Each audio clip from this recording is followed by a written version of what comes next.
श्री कृष्ण की बस नाम और मीरा बाई के भजन को सुना है। अभी आगे बहुत कुछ है। उससे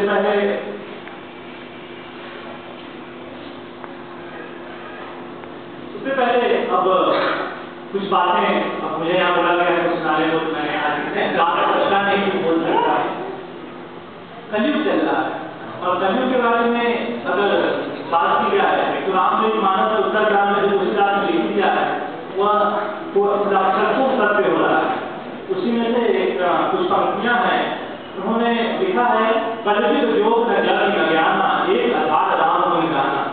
ऐसे तो रामचरित मानस की भाषा इतनी सरल सुवर्ण बोध गांव में है, उसको बताना या उसके बारे में मतलब ऐसा कुछ समझाने से प्रति समझ आ जाता है। तो फिर भी उन्होंने कहा है कलयुग में न योग है न यज्ञ है न ही ज्ञान है। अगर कुछ बचता है, अगर कुछ है योग का सहारा, सिर्फ एक राम का नाम, एक आधार राम को गाना। संपूर्ण संसार का आधार सिर्फ एक राम का ही नाम है और उसी नाम के आधार से संसार को पार किया जा सकता है। और इसी क्रम में उन्होंने एक पंक्ति और लिखी है, कलिकर एक पुनीत प्रतापा मानस पुण्य हो ही नहीं पापा। अर्थात सतयुग में क्या होता था? सतयुग में क्या होता था कि अगर आपने मन से सोच लिया कि आज ये काम करना है अच्छा या बुरा, उसके अनुसार आपको पुण्य या पाप प्राप्त हो जाता था।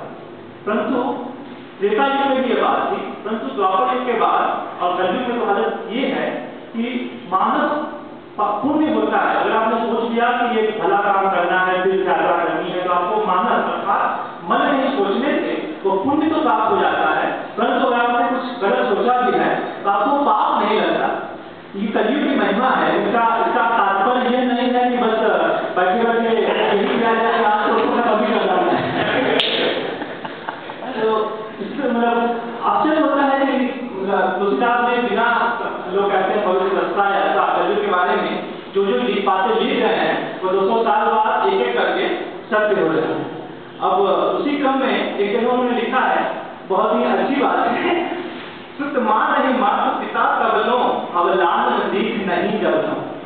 अर्थात पुत्र जो है अपने माता पिता की बात तभी तक मानेगा या सुनेगा जब तक उसे उसकी स्त्री का मुंह नहीं दिखाई देगा।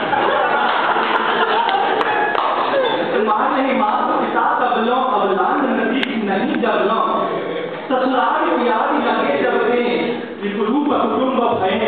अर्थात जब ससुराल हो जाएगा संपूर्ण संसार से ससुराल सबसे प्यारा लगेगा और जितने इसके बाकी विकुरूप कुटुंब जितने पहले कुटुंबी जन होंगे जन होंगे वो विकुरूप अर्थात कुटुंब के समान प्रतीत होंगे। और मुझे ये पता नहीं कि आज के समय में क्या संरचना की समाज की, इस समय तो ये बहुत ही सही प्रतीत हो रहा है। आपका क्या